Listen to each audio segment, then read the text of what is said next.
అమ్మ ఎక్కడి నుంచి వచ్చారు? మేము బేతపూడి నుంచి వచ్చామండి. అసలు ఈ శైవ క్షేత్రం ఇక్కడ ఉందని మీకు ఎలా తెలుసు? మాకు ఎప్పటి నుంచో తెలుసండి, ఎప్పటి నుంచో వస్తూ ఉంటాం.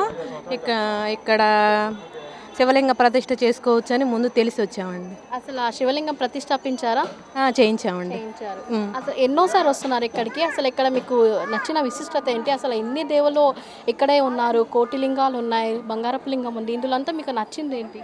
నాకు నచ్చింది ఏంటంటేనండి, ఎక్కడైనా మనకు గర్భగుడిలో వెళ్ళే అవసరం వెళ్ళనివ్వరు. ఇక్కడైతే కంపల్సరీగా గర్భగుడిలోకి వెళ్ళవచ్చు, అభిషేకాలు చేయించుకోవచ్చు. ప్రతి దేవుడి దగ్గర, ఏ దేవుడి దగ్గర మనం ఏం పూజ చేయించుకోవాలో ఆ పూజ మనకు చేయించుకోవచ్చు. ఏదో దోష పూజలు చేయించుకోవచ్చు. ప్రతిదీ మనకి అనుకూలమైన పూజ మనం చేయించుకోవచ్చు. ఇప్పుడు లింగ ప్రతిష్టాపన చేయించామన్నారు. అసలు ఆ లింగ ప్రతిష్టాపన ఎందుకు చేయించారు? ఏమైనా ముక్కు ఉందా? అసలు మీరు అనుకున్నవి ఏమైనా తీరినాయా ఇక్కడ? అనుకున్నానండి. మా ఆయనకి కొంచెం ఒంట్లో బాగోలేదప్పుడు నేను అనుకొని చేయించాము. నాకు బాగానే ఉంది. ఆయనకు కూడా బాగా కుదుటపడ్డాడు, ఆరోగ్యం కూడా కుదుటపడింది. ఇప్పుడు ఎన్నోసారి వస్తున్నారు ఇక్కడికి? వస్తూనే ఉంటామండి, ఇన్నిసార్లు ప్రతిసారి కార్తీక మాసం అని విడిగా ఎప్పుడైనా సోమవారం కానీ కుదిరినప్పుడల్లా వస్తూ ఉంటాం.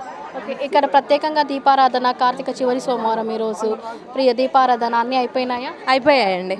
అన్నదాన కార్యక్రమం కోసమే కూర్చున్న ప్రతి ఒక్కరు అన్నదానం చేయడానికి అన్ని సదుపాయాలు కూడా చాలా బాగుంటాయండి. అసలు అన్నదానం ఎలా ఉంటుంది ఇక్కడ? చాలా బాగుంటుందండి.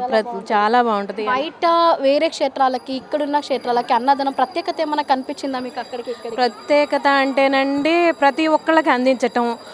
విడిగా రోజుల్లో 1 గంటకు పెడతారు. జనం ఉన్న రోజు సోమవారం కానీ పౌర్ణం కానీ 12-12:30 స్టార్ట్ చేస్తారు. దానికైతే ఈ మహాక్షేత్రాన్ని, శైవ క్షేత్రాన్ని స్థాపించిన శివస్వామి స్వామీజీ కొరకు ఏం చెప్తామంటే ఇటువంటి గొప్ప కార్యాలు ఆయన కాబట్టి చేయగలుగుతారు. వేరే వాళ్ళకి ఆయనకే సాధ్యం అయ్యింది. ఎప్పుడు ఎల్లవేళ ఆయనకు రుణపడి ఉంటాం. సార్ మీరు చెప్పండి, ఇక్కడ నుంచి వచ్చారు? బేతపూడి అండి. అసలు ఎలా అనిపించింది మీకు ఇక్కడ క్షేత్రం? అంతా బాగుందండి.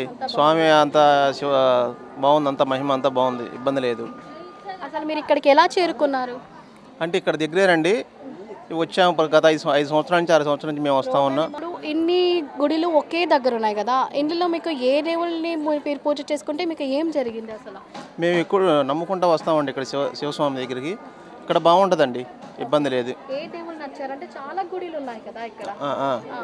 అన్ని దేవుళ్ళు బాగుంటుందండి, ఇబ్బంది లేదు. ఒక దేవుడు ఎక్కువ కాదు, ఒక దేవుడు తక్కువ. అందరు స్వాములు బాగున్నారు. అన్ని మందిరాలు బాగున్నాయి. ప్రత్యేకంగా మీకు నచ్చిన గుడి? బంగారు శివలింగ హారం బాగుందండి. బంగారు బాగుంది. అక్కడ దర్శనం కూడా బాగా జరిగింది. బాగుందండి బంగారు శివలింగ హారం. ఓకే, ప్రత్యేకంగా సోమవారం వచ్చారు, దట్టు కార్తీక చివరి సోమవారం. ఏం చెప్పాలనుకుంటారు? ఇక్కడ భక్తజనం ఇంత కిటకిటలాడుతున్నారు. అసలు ఈ క్షేత్రం కోసం మీరు ఏమనుకుంటున్నారు? ఏమనుకున్నానంటే భగవంతుడు మహిమ అండి ఇదంతా కూడా. మానవ మాత్రుడు మనదేమీ కాదు. ఆ దైవ సంకల్పం వల్లే భక్తులందరూ కూడా నిరంతరం ప్రతి సంవత్సరం ఒక్కసారి వస్తే మళ్ళీ రావాలనిపిస్తుందండి. ఇక్కడికి మళ్ళీ రావాలి అనిపించే సౌకర్యాలు కూడా ఉన్నాయి, ఇబ్బంది లేదు. అంత మహిమ ఉంది ఇక్కడ శివస్వామి దగ్గర. శివస్వామీజీ వారి కోసం ఏం చెప్తారు? శివస్వామీజీ గారు చాలా దైవ సంభూతులండి. ఆయన గారికి ఇదంతా చేయగలుగుతారు, ఇంకా వేరే వాళ్ళు చేయలేరండి. దైవ స్వరూపమే దేవుని, మళ్ళీ శివుని తర్వాత శివ స్వరూపం ఆయన. అంతేనండి. ఆయన గురించి మనం చెప్పే అంత మరకత మనకు ఉండదు. ఆయన దేవుడి స్వరూపం అంతే, ఇంకా వేరే మనం చెప్పాల్సిన.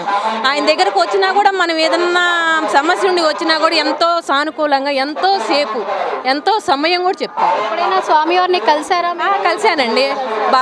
బాబుకి ఒకసారి చూపించుకోవడానికి వచ్చినప్పుడు కలిసాము. బాబుకి ఏ పూజ చేయమంది?